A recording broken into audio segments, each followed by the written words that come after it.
EPAWA meteorologist Bobby Martich here with your outlook for February 9th, 2022. It is Wednesday, hump day, and that means today's video forecast is sponsored by the Walters and Zrinski team at Keller Williams Real Estate, serving Carbon, Lehigh, and Northampton counties in eastern Pennsylvania. If you're wondering about the value of your current home, call Sarah and Mike at any time to get your free real estate market analysis. They use genuine MLS data combined with 20 years of full-time experience to give you an up-to-date and detailed forecast of current real estate values. Reach out to the Walters Zrinski team at Keller Williams Real Estate and see for yourself what Sarah and Mike can do for you and find out what sets them apart in the real estate industry. They can be reached at 610-867-8888, proud sponsors of the Wednesday video forecast. Okay, so we have some things to talk about here in this video that aren't as cut and dry as it may have seemed over the past couple of days. Okay, we are going to be keeping an eye on Super Bowl Sunday for a possible storm. Okay, so we're going to get into that. First things first, though, we're going to have some nice mild temperatures over the next couple of days and a break from this really cold temperatures that we've had for over a month now. So today we're going to start rebounding well into the 40s. You can see here 42 to 50 is the spread today with mostly sunny skies across the region. And then 42 to 52 is the spread on Thursday.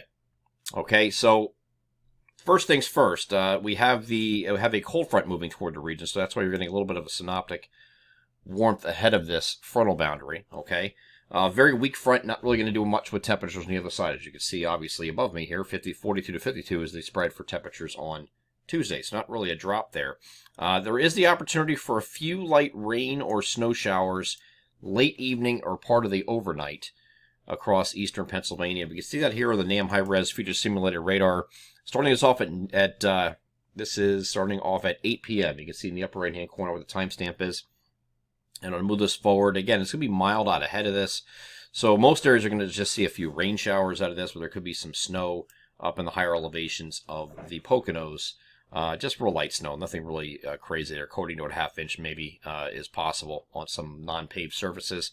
And this goes through part of the overnight here, and that's it. Okay, so that's all you have. And this stuff out here in western Pennsylvania should die off for the most part here on Thursday morning, but you could have some snow showers lingering into Thursday morning across northeast PA. And then clouds in the morning elsewhere are going to give way to partly cloudy skies here on Thursday. And temperatures, again, we're going to be a little bit milder still here on Thursday. And actually for the next couple of days after that, Friday and Saturday look the same as far as temperatures are concerned, because we're going to have not really too much of a cold push of air behind that front. So Friday is going to be a mostly sunny day, and then Saturday is going to be the peak heating day, if you will.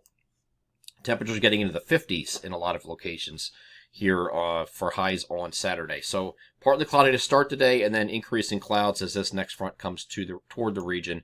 And there could be another chance for a rain or snow shower with this as it moves through, most likely a rain shower until the front completely clears. Now, it's at this point where the European model, which I'm showing you here, and the GFS go separate ways, okay?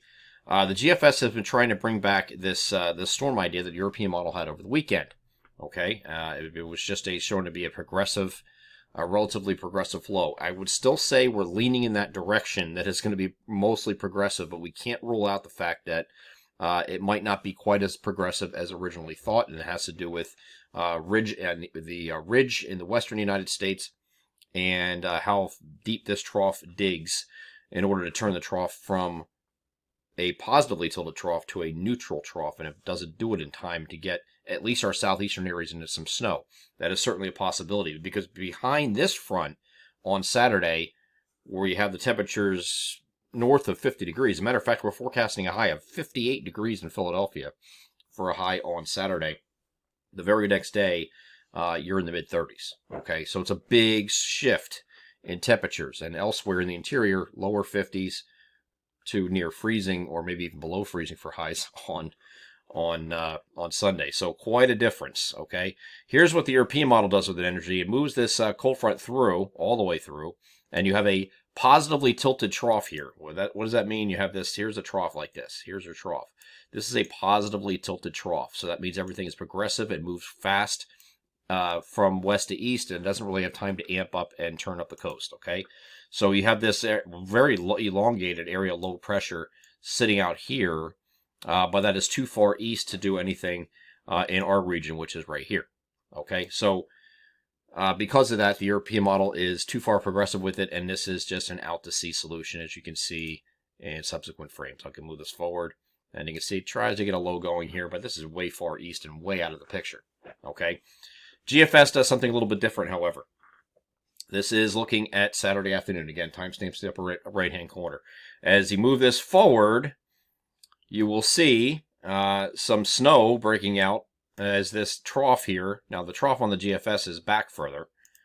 So you got a little bit, the trough's kind of more like this, okay? So it is positively tilted, but it's got a little bit of a southeast ridge influence here, pushing up against this, okay? A lot of drawing here, a lot of goofy stuff going on here, but this is what the GFS does in subsequent frames. It brings this low a little bit closer, and the precipitation on the northwest side is a little bit more pronounced, and therefore you get a snow event for our southeastern areas because this is a lot closer. This low is not as progressive as the European model has it. Is this right? I don't know yet. It's starting to gain a couple more ensemble members. Yesterday when we talked about this, it would look like they didn't have any ensemble support at all. At least it has some now, where some of the GFS ensemble members at least are getting involved in this. European ensemble members are not really involved in it yet, but doesn't mean that it's correct. Okay, so we'll see. We're going to continue to monitor this. This verbatim was a Sunday into Sunday evening deal. Okay, maybe even part of the overnight on Sunday. So that would, obviously, if you're having a Super Bowl party, hosting it or going to one, that would interfere with that for those areas. Now, I will say that verbatim to the run this evening, again, this is not a forecast. This is just showing you what the GFS was suggesting. It had an area that was right in here, a swath of 3 to 6 inches, right in there. North of there, you get like on a kind of 1 to 2 right up here. All right, so not much there. But down here in that circled area, that was a 3 to 6 inch swath of snow. So can that happen? Yes, it certainly can. So we have to keep watching this over the next couple of days and see what happens. Again, I'm not leaning in that direction still. I still think it's kind of like 60-40 that we're pushing us out of sea, but it's looking like a little bit better odds than we were looking at yesterday. I did say we were going to watch it yesterday, but it was more like an 80-20 against this happening. Now it's 60-40. So odds are getting a little bit better, but I want to see a little bit more support from the ensembles and some other models come on board before we start biting on this this idea. Again, that's going to be Sunday into Sunday evening, maybe part of the overnight if this were to occur. So we'll keep a close eye on this in the coming days. I'm EPAWA meteorologist Bobby Marchus. That is your outlook for February 9th, 2022. Have a great Wednesday.